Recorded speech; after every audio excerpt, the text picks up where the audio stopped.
America और Iran के बीच बढ़ता सैन्य संघर्ष अब एक ऐसे मोड़ पर पहुंच चुका है जहां से भारत के रणनीतिक और आर्थिक हित सीधे तौर पर प्रभावित होते दिख रहे हैं। अमेरिका ने ईरान के दक्षिणी पूर्वी और रणनीतिक रूप से बेहद महत्वपूर्ण बंदरगाह शहर चाबहार पर ताजा हवाई हमले किए। इस बंदरगाह के विकास और संचालन से भारत की कई महत्वाकांक्षी योजनाएं जुड़ी हुई हैं। यही वजह है कि वॉशिंगटन की सैन्य कार्रवाई ने नई दिल्ली की चिंताओं को बढ़ा दिया।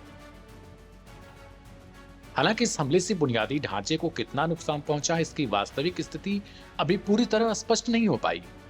यह हवाई हमला गुरुवार को हुआ, जिसके बाद दोनों देशों के बीच तनाव एक बार फिर अपने चरम पर पहुंच गया है। यह कार्रवाई अमेरिकी राष्ट्रपति डोनाल्ड ट्रंप द्वारा बीते अप्रैल में घोषित युद्ध विराम को समाप्त करने के ऐलान के ठीक बाद देखी गई। ईरानी सरकारी मीडिया के अनुसार चाबहार पर हुए इन हमलों के बाद शहर के कई इलाकों में बिजली आपूर्ति पूरी तरीके से बाधित हो चुकी है और स्थानीय निवासियों ने कई बड़े विस्फोटों की आवाजें सुनी। दूसरी तरफ अमेरिकी सेंट्रल कमांड यानी सेंटकॉम ने इस हमले की पुष्टि करते हुए दावा किया कि उसने चाबहार समेत ईरान के करीब 90 सैन्य और समुद्री ठिकानों को निशाना बनाया है। अमेरिका का तर्क है कि तेहरान इन ठिकानों का इस्तेमाल होर्मुज जलडमरू मध्य में वाणिज्यिक जहाजों के लिए खतरा पैदा करने की अपनी क्षमता को बढ़ाने के लिए कर रहा था। चाबहार सिर्फ एक बंदरगाह नहीं, बल्कि भारत की पश्चिम और मध्य एशिया नीति का एक मुख्य आधार स्तंभ माना जाता है। भारत के रणनीतिक हितों के लिहाज से यह जगह क्यों इतनी महत्वपूर्ण है, इसे कुछ बिंदुओं से समझा जा सकता है। पाकिस्तान को बाईपास। यह मार्ग भारत को पाकिस्तान के रास्ते का उपयोग किए बिना सीधे समुद्री पहुंच देता है। कनेक्टिविटी। इसके जरिए भारत की पहुंच अफगानिस्तान और संसाधन संपन्न मध्य एशियाई देशों तक आसान बनाती है।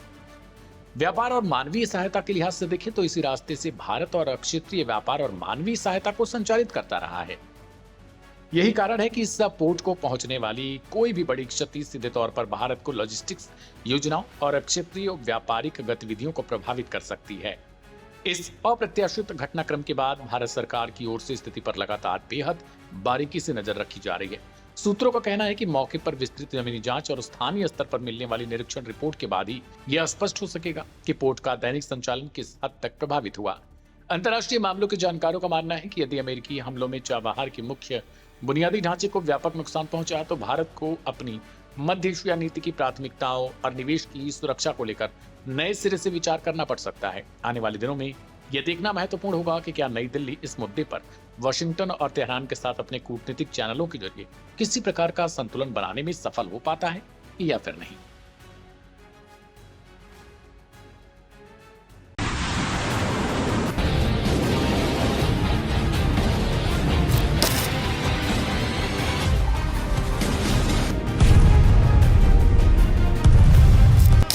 इधर ईरान के सुप्रीम लीडर रहे सैयद आयतुल्लाह अली खामनेई का जनाजा नजफ से करबला होते हुए ईरान के मशहद पहुंच गया है और वहां सुपुर्द खाक किए जाने की तैयारी है। उधर अमेरिका की जुर्रतों पर ईरान के जवाब ने एक बार फिर सैन्य टकराव के हालात पैदा कर दिए हैं। पूरे मिडिल ईस्ट में हाई अलर्ट है। लगातार दूसरे दिन अमेरिकी हमलों के बाद ईरान ने पलटवार करते हुए कुवैत और बहरीन में मौजूद अमेरिकी सैन्य ठिकानों पर मिसाइल और ड्रोन हमले कर दिए और इसके वीडियो ईरानी मीडिया के पेज पर जारी भी कर दिए गए। ईरान के इस्लामिक रेवोल्यूशनरी गार्ड कॉर्प्स यानी पासदारा ने इस्लाम ने बयान जारी करके कहा है कि उसकी नौसेना और एयरोस्पेस फोर्स ने ज्वाइंट ऑपरेशन चलाकर कुवैत के अरिफजान और अली अल सलेम एयरबेस जबकि बहरीन के जुफैर और शेख ईसा के अमेरिकी सैन्य ठिकानों को निशाना बनाया है। Middle east expert Shaukat Bharti कहते हैं कि अमेरिका ने इमाम खामनेई के जनाजे के दौरान जानबूझकर सऊदी और कतर के जहाज स्ट्रेट ऑफ हॉर्मुज के उस इलाके से निकलवाए जहां से ईरान की नेवी ने जहाज गुजारने के लिए मना किया था। इसराइल के दबाव में अमेरिका ऐसा इसलिए कर रहा था कि ईरान चूंकि आयतुल्लाह खामनेई के जनाजे और तदफीन में बिजी है तो वो ध्यान नहीं देगा, लेकिन ईरान बेहद चौकन्ना है और हर स्थिति में आर पार के मूड में है। यही वजह है कि ईरान ने अमेरिकी कार्रवाई का जवाब देते हुए 85 हमले अंजाम दिए बुधवार को और उसके बाद गुरुवार को कुवैत और बहरीन में फिर मार दिया। इमाम खामने के जनाजे के बीच IRGC ने चेतावनी दी है कि अगर अमेरिका ने आगे भी सैन्य कार्रवाई जारी रखी तो पूरे पश्चिम एशिया में मौजूद अन्य अमेरिकी सैन्य ठिकानों को भी निशाना बनाया जाएगा। अमेरिका ने इससे पहले लगातार दूसरे दिन बंदर अब्बास, चाबहार, जास्त और अबू मूसा द्वीप, जो कि ईरान के हिस्से हैं, उनके कई रणनीतिक ठिकानों पर हमले किए। अमेरिकी डिफेंस फोर्सेस का कहना है कि ये कार्रवाई हॉर्मुज़ स्ट्रेट से गुजरने वाले व्यापारिक जहाज़ों पर हुए हमलों के जवाब में की गई, लेकिन अमेरिका ये नहीं बता रहा है कि उन जहाज़ों को क्यों ईरान मना कर रहा है, उस गलियारे से क्यों नहीं आने दे रहा है। और जब ईरान ने उस जगह को मना किया है जबकि दूसरी जगह खोल कर रखी हुई है, तो अमेरिका उसी जगह से जहाज़ गुजरवाने के लिए बज़िद क्यों है। हमलों के बाद बहरीन, कुवैत और कतर में सुरक्षा एजेंसियां अलर्ट पर आ गई हैं। बहरीन और कतर में एयर रेड जारी कर दिया गया है और लोगों से घरों के भीतर रहने और खिड़कियों से दूर रहने की अपील की गई है। कुछ समय बाद कतर ने खतरा टलने की जानकारी दी। वहीं कुवैत के डिफेंस मिनिस्ट्री ने दावा किया है कि उसके एयर डिफेंस सिस्टम ने कई ड्रोन और मिसाइलों को बीच रास्ते में ही मार गिराया, लेकिन जो वीडियोस ईरान की तरफ से जारी किए गए हैं उसमें दिख रहा है कि लक्ष्य पर उसका निशाना पहुंचा है। ईरान का साफ कहना है कि वो अपनी शर्तों से एक कदम भी पीछे नहीं हटेगा। अगर हॉर्मुज़ पर ज़बरदस्ती होगी तो जवाब मिलेगा। ईरान में आवाम भी जंग को लेकर एकदम क्लियर है। वहाँ इमाम खामने के जनाजे में कत्ल के बदले के नारे लग रहे हैं। भले ही ईरान अमेरिका में बातचीत जारी है, लेकिन किसी भी शरारत, साजिश और गुस्ताखी के जवाब की पूरी तैयारी भी है और ईरान हर स्थिति में अलर्ट नजर आ रहा है। बड़ा सवाल यह है कि क्या जंग बढ़ेगी या फिर चीजें शक्ति संतुलन के बाद बदल जाएंगी, लेकिन इसराइल का कोई भी एक्शन उसके लिए मुसीबत बन सकता है।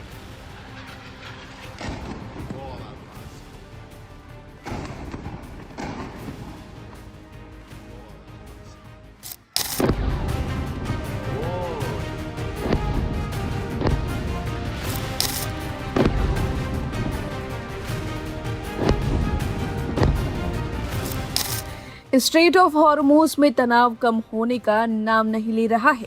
जहाज़ों पर हमलों के बाद अमेरिका ने ईरान पर लगातार दूसरे दिन भी बड़ा सैन्य हमला किया है।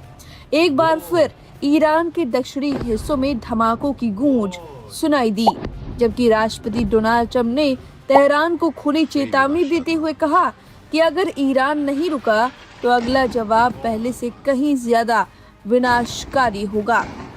स्ट्रेट ऑफ हॉर्मुज़ में जहाज़ों पर हुए हमलों के बाद अमेरिका ने एक बार फिर ईरान पर जोरदार हवाई हमले किए हैं।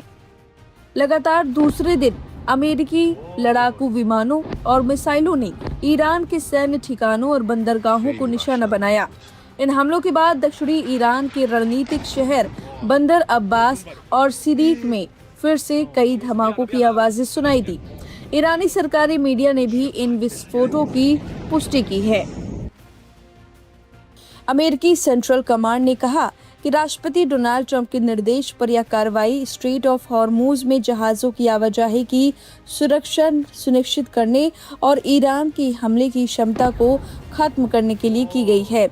अमेरिका ने साफ कहा कि अंतर्राष्ट्रीय जलमार्ग में व्यापारिक जहाज़ों पर हुए हमलों के लिए वह सीधे तौर पर ईरान को जिम्मेदार मानता है। इसी बीच राष्ट्रपति डोनाल्ड ट्रंप ने अपने social media platform truth social पर ईरान को सख्त चेतावनी दी।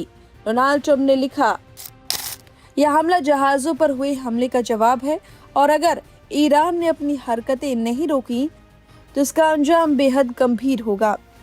इससे पहले भी डोनाल्ड ट्रंप ने संकेत दिया था कि अमेरिका दोबारा हमला कर सकता है।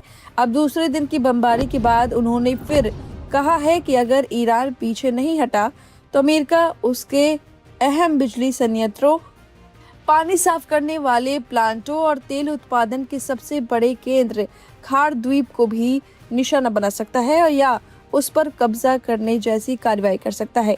लगातार दूसरे दिन हुए इन हमलों ने साफ कर दिया कि स्ट्रेट ऑफ हॉर्मुज़ का संकट और गहराता जा रहा है। दुनिया की नजरें अब इस बात पर टिकी हैं कि क्या ईरान इसका जवाब देगा या फिर हालात किसी बड़े क्षेत्रीय युद्ध की ओर बढ़ेंगे। अब इस खबर पर आपकी जो भी राय है कमेंट करके जरूर बताएं। बने रहिए लाइव हिंदुस्तान के साथ।